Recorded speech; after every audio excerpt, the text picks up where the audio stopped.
Welcome back. We're going to start with part 2 of Unit 1, Basic Music Terminology. We're going to talk about the instrument families now. There are 4 instrument families in the orchestra. We have the woodwind family, brass family, string family, and percussion family. Here's a little diagram to show you where they would sit in the orchestra. In the front, you have the string instruments, because they're typically quietest. Behind them you have the woodwinds. The brass family is behind, and all the way in the back are the percussion instruments. Now, for something like a band, you're not usually going to have string instruments, and the instruments are going to be sat in a different order. But here's what the orchestra setup looks like.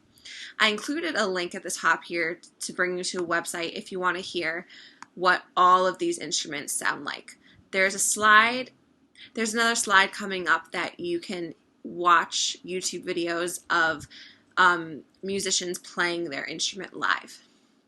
Alright, so our 4 instrument families, they're grouped by how they make sound. So the woodwind instruments, to create sound, you need to blow air inside of the instrument. And you either blow air across an edge on a flute, or you blow it across the reeds. And air vibrates inside of the instrument. Our brass instruments are all made of metal, and you create sound by blowing air inside the instrument. And you have to do something special with brass instruments. They have a special mouthpiece where your lips have to buzz on it, and your lips buzzing sound and look like this. And air vibrates inside the instrument to create the sound. The string family all have strings, and the strings are either plucked with your finger or bowed by using a bow, and the strings vibrate to create sound. Lastly, our percussion family is very big. The instruments, most of them make sound when they're hit, but you can also shake them, rub them, or scrape them, and the instrument vibrates to create sound. Our woodwind family, it includes the piccolo, flute, recorder, oboe, clarinet, saxophone, and bassoon. Our brass family, trumpet, trombone, French horn, and tuba. Our string family, violin, viola, cello, or bass. You also can get the harp or the guitar. And percussion family, some of the percussion instruments, xylophone, cymbals, tambourine, triangle, claves, maracas, snare drum, piano, timpani, and bass drum, and a lot more. Alright, on this slide, you can watch by yourself it's a YouTube playlist of musicians playing their specific instrument. So if you want to hear, or if you're interested in one of the instruments. So you can pause that and listen to it by yourself. Alright, let's go on to voice parts. There are 4 major voice parts in a choir. Soprano at the top, alto, tenor, and bass. You can, if you also want to have more parts, there's mezzo soprano. Do you remember what mezzo means? Like mezzo piano, mezzo forte? Mezzo means half. So mezzo soprano would be between the soprano and the alto. And you also have baritone, which falls between the tenor and the bass. And singers are grouped into voice parts by their range. And your range is how high and how low you can sing. Women typically sing soprano and alto, but some men do sing high enough to be a soprano or an alto. Men typically sing tenor and bass, but some women sing low enough to be tenors or basses. And just here at the bottom, the lowest voice part is bass, then you have baritone, tenor, alto, mezzo-soprano, and soprano. Alright, I included a video here if you want to pause my video to see what your range is and to see what voice part you would be if you were in a choir. And I did this a few minutes ago, and just like when I'm in a normal choir, I have a range of a soprano. So let's see what you are. Alright, next we're going to go on to a cappella.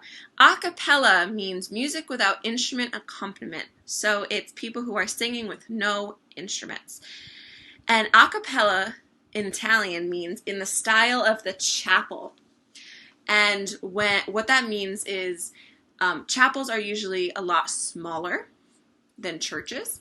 And churches, you can have the organ, which is really loud, but a chapel is a little smaller, so it'd be way too loud if you had instruments. So a cappella without instruments.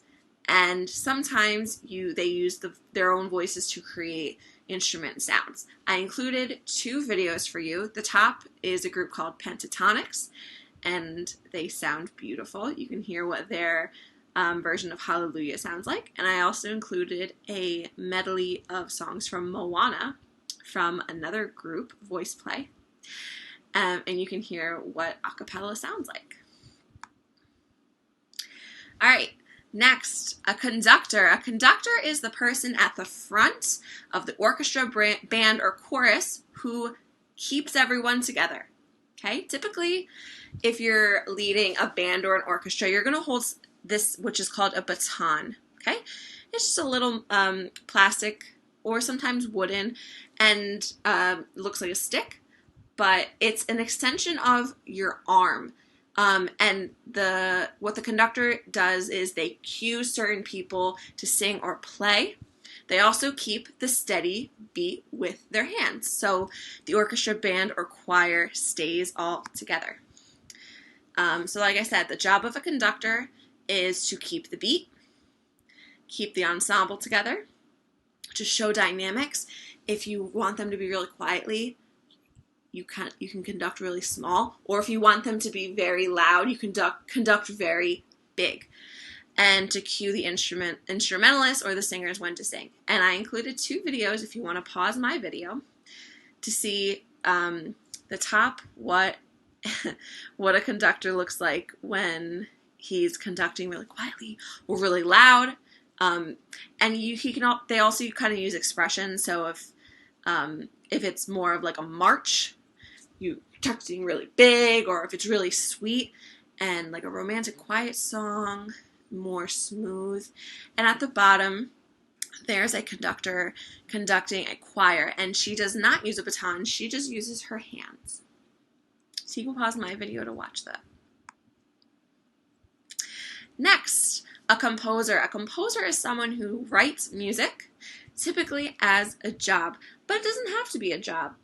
With my classes, my student is a composer by writing very short and very easy songs, but they're still a composer.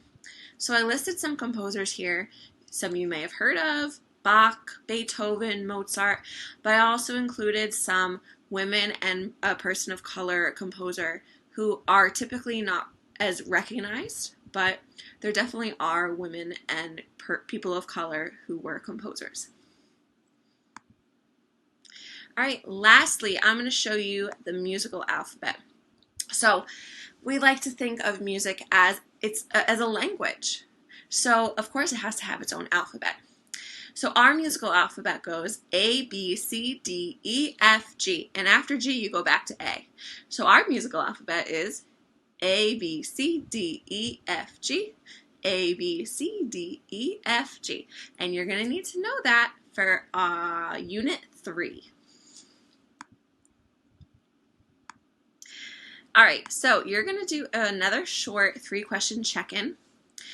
And after that, you're going to have the opportunity to do some review of stuff you learned during Unit 1. After your review, you're going to do one more check-in, and then you're going to go on to Unit 2. So I will meet you in Unit 2.